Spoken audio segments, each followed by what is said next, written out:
YouTube! Welcome in, I'm Deo, and today we're gonna be watching how raccoons almost got away with it. Cute animals are always welcome. Here we go. Please enjoy. A new study shows raccoons are evolving and trying their hardest to become our pets. Let me explain. Now, how about I explain? Raccoons wear masks because they might have pulled the feline finesse on humanity. It's what you've probably heard from the news, with researchers saying that an overachieving trash panda might be the next animal to domesticate itself. So much that they're... I thought it's gonna be a fox. I thought the foxes were, like, trying to domesticate themselves. Or do they both try to do it? I would say they probably both try to do it. But I didn't know the raccoons will be next there. Though I would like to have a raccoon. Look. It's like a perfect mix between a dog and a cat. It looks adorable. I would give it some hot pots and I would give it some trashes.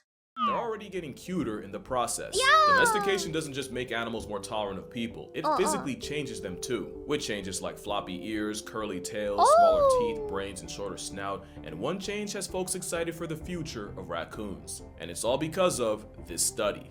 By combing through 19,000 raccoon portraits posted to iNaturalist, the study concluded that the urban raccoon snout size was shorter than their country cousins by 3.6%. Possibly because shorter snouts with stronger bites are better at chewing through our trash, and that trash might be how this all started. What people forget is domestication isn't just brute force by humanity. The animal has to make the first move, and with dogs, that move was early wolves scavenging off human leftovers, a habit that favored less fearful, less aggressive wolves. Without their love affair of our food, we wouldn't have dogs. I love this view.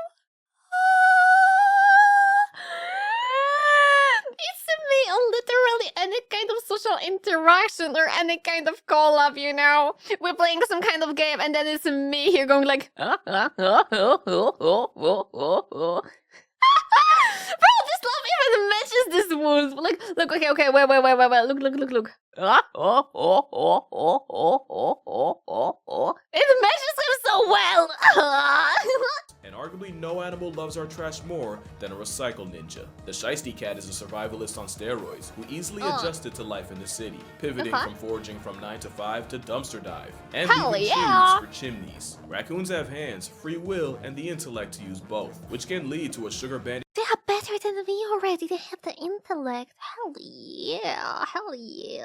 Can I get them? I want them. Hitting a lick on a donut shop and slipping away to do it again. That is, when they don't use the direct approach of just asking for it. Mind you, Stealth Eyes have great memory. She just made a regular for life. They'll take free rides from anywhere, literally. There's more than one case of ringtail commuters taking trains, like when a raccoon hopped on a Toronto GO train headed halfway down Ontario, or when another tried hopping on a subway in Spadina Station. Raccoons aren't just built for the city, they're forged by it, and all our efforts to slow them down might have just made them smarter. Toronto spent $31 million on raccoon-proof green garbage bins in 2016, designed specifically to keep the veiled vermin from your trash. The raccoons spent a couple days in false defeat, until a few were caught making the bins, the 30 mil. Bro, it's literally with like a child. You know when you buy some kind of like a tall key locks or something on your door, right? So the child won't open the door and run away or something. And then the child randomly decides, oh yeah, today I will take this random object and insert it in and put it in this random angle and push it up or down and it's opened. Like, what? Dude, I remember actually, it's a random story time, I'm so sorry. Because I know how, like, you know, people are usually talking that, oh yeah, you shouldn't be giving like young children like iPads, phones, stuff like this, right? And I believe it's totally true, but at the same point, I believe if you're gonna give them this kind of object, right, this kind of tool, right, but then you're gonna give them like some good apps on it, they're gonna freaking surprise you. They're gonna literally show you something that you never knew that existed. For me, I remember, I give my young, it's not a niece, it's like the kid of my cousin. Is that a niece? Can I call her a niece? I don't know, but she's like a young kiddo, right? I gave her an iPad with the with the drawing up on it. I don't remember how it's called. The Procreate, yeah, the Procreate. I gave her the iPad with the Procreate when she was here, just so you know, she can just have some time, and that's it. There was literally almost no other applications there, no games, no anything. Right. After half an hour, I checked up on her, and she was like, she figured out how to do like a fucking animation there. Like, what do you mean? I didn't know you can make animations. Like, what do you mean? I feel like with correct tools, they can totally surprise us all, okay? But it still kind of blows my mind. How did she even found it? She cannot read. How did she found it? Did she randomly like clicked every possible thingy and randomly saw, oh, it moves and started doing something there? I don't know, but still, it's so impressive to me. And the city of Toronto look like a joke. Yeah. Because nothing is truly raccoon proof, and many believe that the harder people push to prove otherwise, the more they've accidentally But it's buffed the brain okay. of a bin burglar. In fact, many people have dubbed this excessively street smart variant as Hello. the Uber raccoon. So it would seem that like death, taxes, and The Simpsons getting another season, raccoons are inevitable. But before Hell you start yeah. fantasizing about naming a litter merchant Rocket, you should probably know, what exactly is a raccoon? Let's take the It's definitely a mix between a cat and a dog, but a bit more teethy. That's it. That's what I believe. But I guess we do need to know what is it like actually. I cannot just be like, oh, I believe, and then that's the end and just skip the video or something. I don't think I should be doing it. this right one more time. With Order Yeah. Carnivora, there's a Team Oh, Cat oh. and a Team Dog. Team Cat Feliform has, Oh. well, cats, Oh. wildcats, hyenas, the Mongoose Mafia, and a bunch of mammal casserole nature made out of spare parts like the Binturong and the Fusa. Team Oh. Dog California has the canines, along with bears, pinnipeds, mustelid crash house like the honey badger, Yeah. skunks, and of course, the raccoon. More specifically, the raccoon family is Procyon, and that So it's a family dog? reunion has members that you may not have heard of before, like the ringtail, actual Oh, I name, know it. the Kakamisle. Every time I see it, it feels like the first time. The Kinkajou, aka the honey bear. I'm so sorry. I'm so sorry, but I have to do it. I have to do it. I have to do. Every time I see it, it feels like the first time. The Kinkajou, aka the honey bear. But by far, my favorite raccoon cousin is not a moonwalking okay. dinosaur. That's just what okay. happens when you put coatis That's in reverse. okay. If you've been to Mexico, you've definitely seen at least one coatimundi, if not coatimeni. And as someone who's Ooh. been to Mexico, I can assure you that they'll steal your heart along with anything else left unsupervised. It's a habitual hog-nosed thief. Oh! And suddenly, Oh, so cute! Look at this! Oh, it looks like a seal, but in a more doggy way. Oh, snoot! Oh, cute!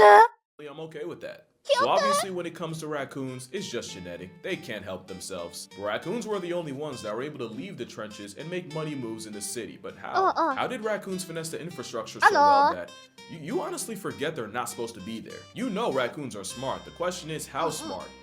Yes, a literal Robin Hood isn't just street smart. They sit at a table with some of the brainiest animals in the world.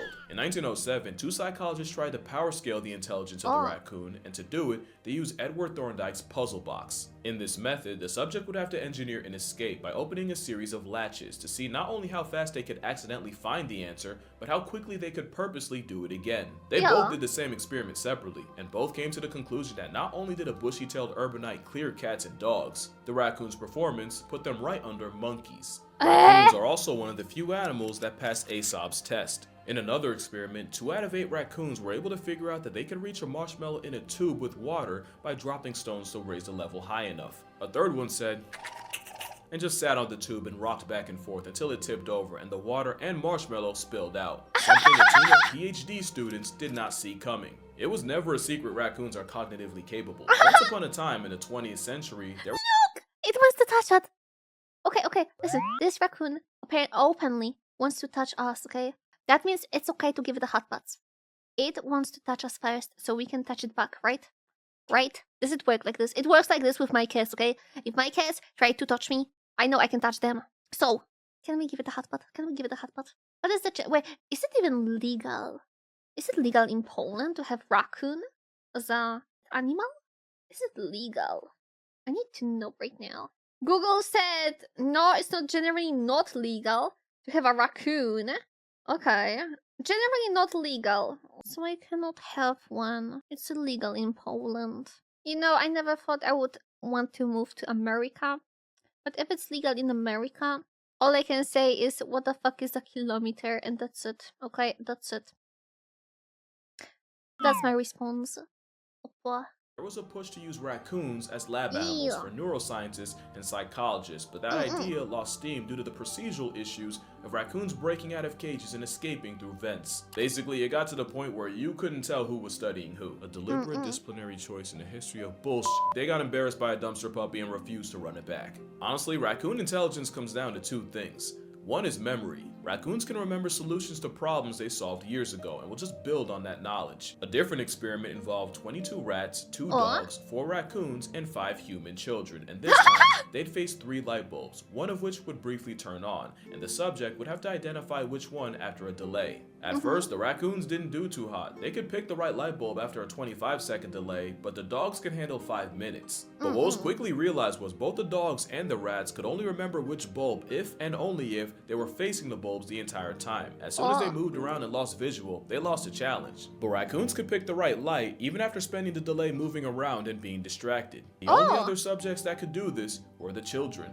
Memory is important, but the second pillar of procyonid prowess is curiosity. It might have killed the cat, but La Poubelle Panda has been living off that. In my opinion, other than crows, raccoons are the perfect city animal, and curiosity is one reason why. They're neophiles. Did this one have a collar on his neck? Is it a Raccoons are the Does it have a collar? Or am I blind? perfect city animal, and curiosity Is that a collar? Is it? Is it? I never saw a raccoon in real life. Is it? is one reason why.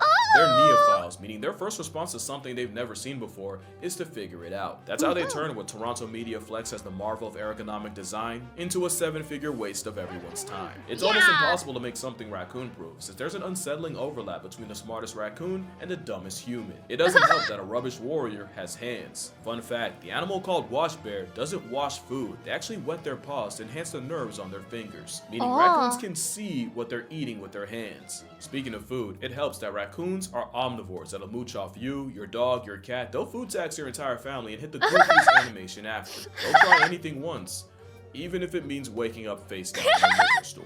But what raccoons really eat off of is pretty privilege. Despite being much less of a disease risk, opossums don't get a fraction of the PR. And people who hate on coyotes but give raccoons a pass must not have the experience of waking up to a dismembered, disemboweled cat. In fact, intelligence in a face mask often makes you forget they're a predator tough enough to maul your family pet. And in the city, very few things can return the favor, as urban raccoons have almost no predators.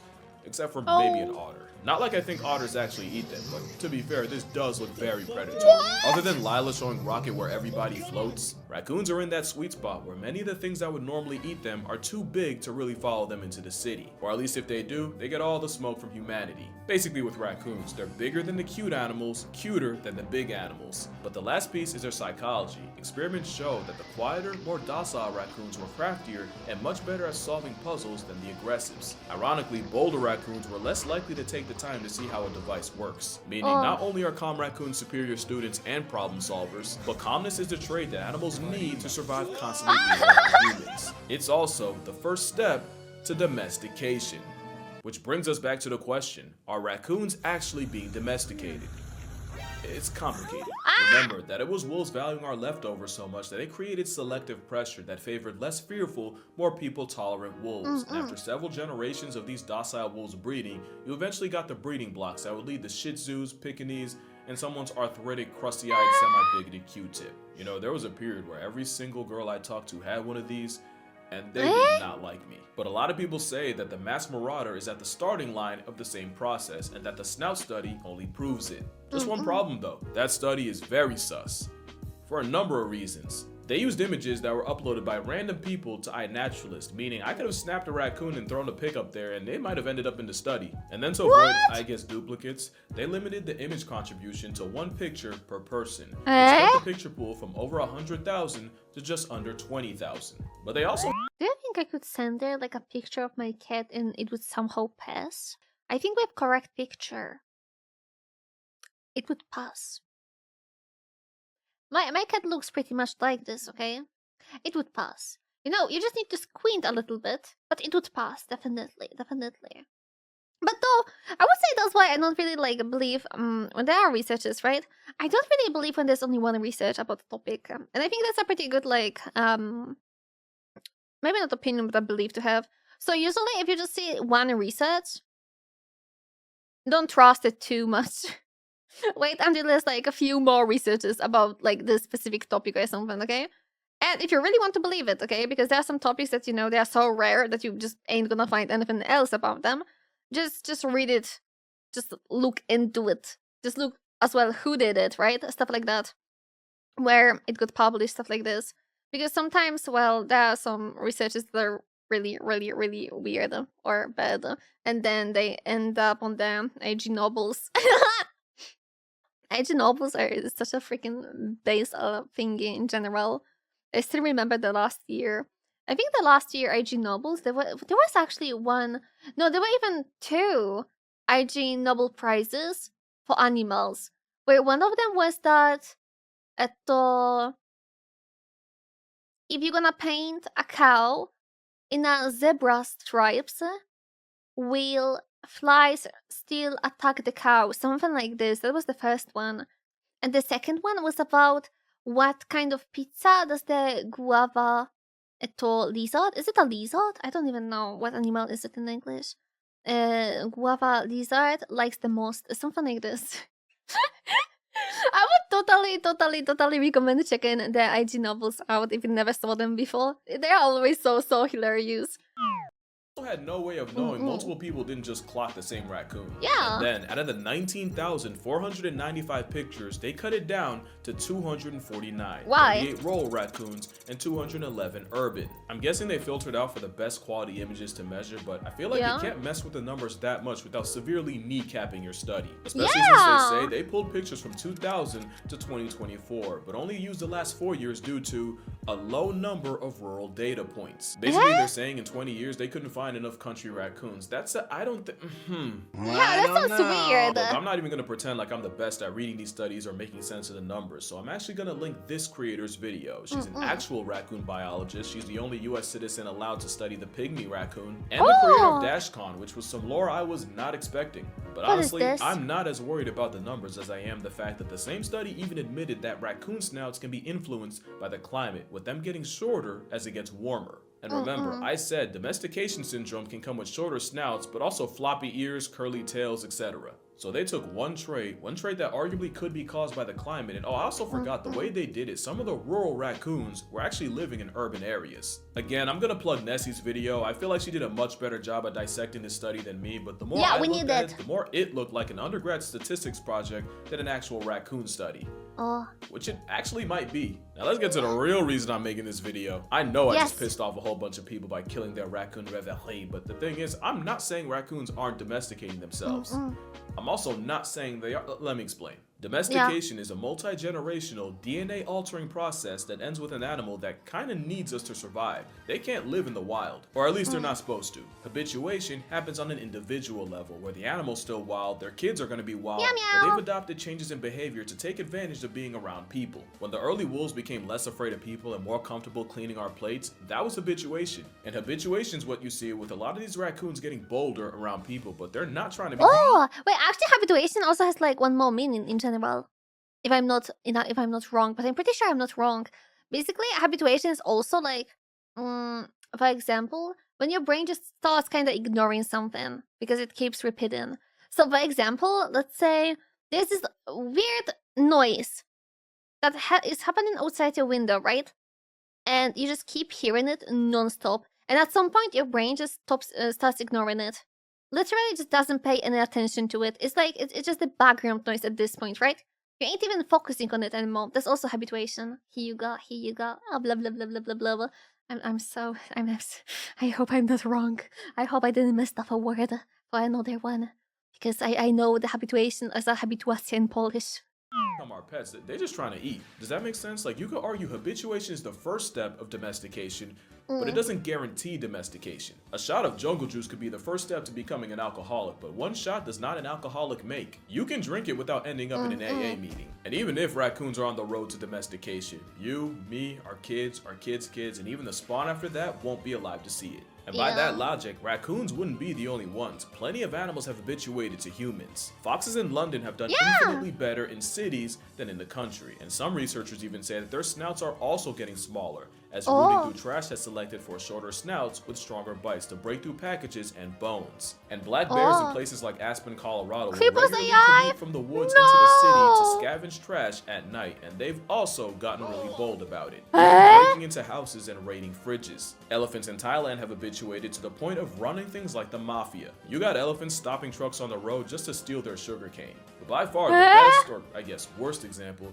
is baboons in South Africa being so used to humans meaning an easy meal, now they expect it and will violently run your pockets. But no one's saying baboons, elephants, or especially bears are being domesticated, and black bears are just obese raccoons. I mean, some will claim that for foxes, but even if they are, nobody you know or will know will be alive to see it. And as cities continue to spread, a lot of animals will have to adapt or die. And credit, raccoons adapted the hell out of their circumstances. Raccoons hack the city game and there's nothing you can do to stop them. Toronto is considered the raccoon capital of the world, with up to 100,000 black-eyed bandits free roaming, which would technically make them the largest minority group in Toronto. And if the $30 million dud wasn't proof, these sticky-fingered city slickers are testing humanity in ways few other urbanites could. But at least raccoons make sense in North America. Somehow they've taken their act international to Germany. In 1934, raccoon fur farms were booming, and a local forestry chief released 2 pairs of wash bears to enrich the environment. The result was the raccoon population blew up,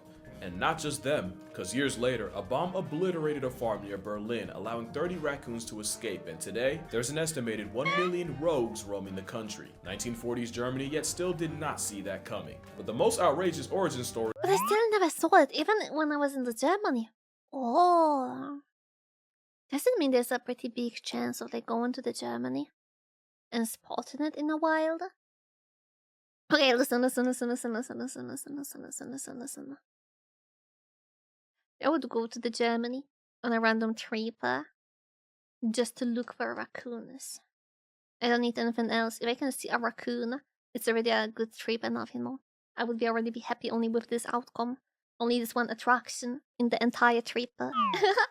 is how they ended up in Japan. You see, after the 1977 Rascal the Raccoon anime, raccoons became all the rage. So much that Japan was importing over 1,000 a year to satisfy the demand for pets. And thanks to raccoons being some of the worst pets you can have, if they weren't released into the streets by owners, they escaped and invaded the cities anyway. If they could have just taken the time to finish the anime, they probably would have gained the insight that could have avoided all of this. Instead, Japan has been at war with an unknown number of raccoons, who aren't just costing millions of dollars in damage a year, they've done an absolute number on the already endangered Japanese salamander, while also severely outcompeting the very ironic looking raccoon dog. They can't keep getting away with this. But it's not all good for the raccoon. Habituation can be a problem for them too. As funny as a raccoon breaking into a liquor store and getting faded off the moonshine is, there are some unexpected consequences to them eating the same food as us. Like, did you know raccoons can get diabetes? Researchers looked into the runes in Ontario, and they found that the city variety had a blood glucose level more than double those in the country.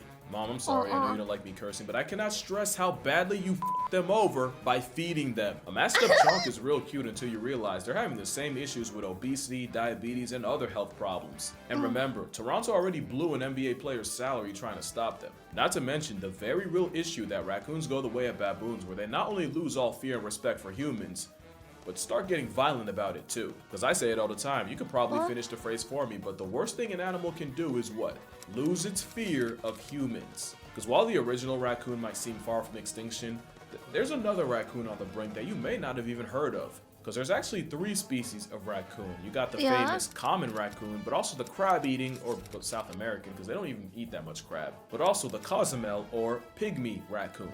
You remember how I said Nessie's the only US citizen that's authorized to study them? Well, she's seen firsthand what habituation, especially tourism, has done to them. Like, while I was sitting home working on this video, she had to deal with a couple Cozumels that died due to habituation, likely due to the malnutrition of eating tourist trash. It's sad that there's only a couple hundred of these walking travel-sized trench coats left, with, other than habitat loss, parasites and disease being some of the main reasons why. Reasons that definitely are not helped by being fed junk by tourists. But probably the biggest problem is that most people don't even know they exist. Like, if you look up Mexican raccoon, Google will probably acknowledge the coati before the Cozumel. And it's getting to the point where if we don't lock in like now, the whole Cozumel raccoon community is gonna get canceled. That would really suck because I literally just found out about them last year. So to make a long story short, raccoons aren't domesticating themselves, and if they are, it's no more than baboons, bears, or foxes, and if they are, it'll be many generations before anyone sees it. And honestly, I don't think the scientists reporting on it were trying to be misleading because Bro,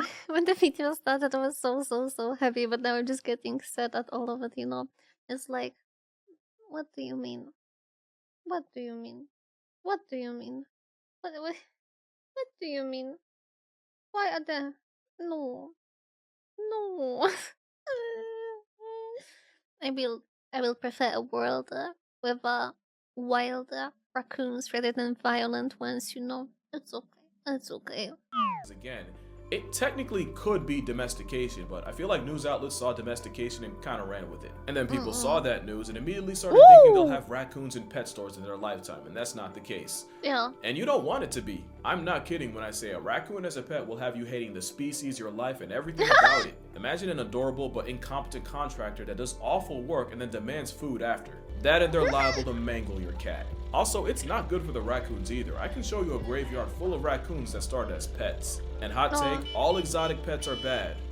Yeah. But I feel like opossums as an option are way more chill. Like, who's ever been punked by a possum? And skunks are a low-key sleeper pick, like I'm not kidding, they might get a video next. But yeah, instead of obsessing over bringing raccoons into our house, we should probably try to save them while they're still out. And that's gonna do it for this video. Shout out to Nessie for helping me with this video while fighting the good fight. She's currently in an undisclosed location in Cozumel trying to save the pygmy population. I'm gonna put all her stuff in the description. Also, shout out to Newsflare. A lot of the clips used in this video were licensed through them, so yeah, definitely recommend for finding clips for your projects. Also, I just wanna say, I'm not an expert in this. Like, don't think of me as a teacher, more like a student sharing his work with the class. And if you disagree with me, I have no problem with healthy discourse in my comments. In fact, I actively encourage it. Just don't be like weird about it. Yeah. You know what I mean. Drink water, hug your mother. Stop feeding! Is this on? Hold on.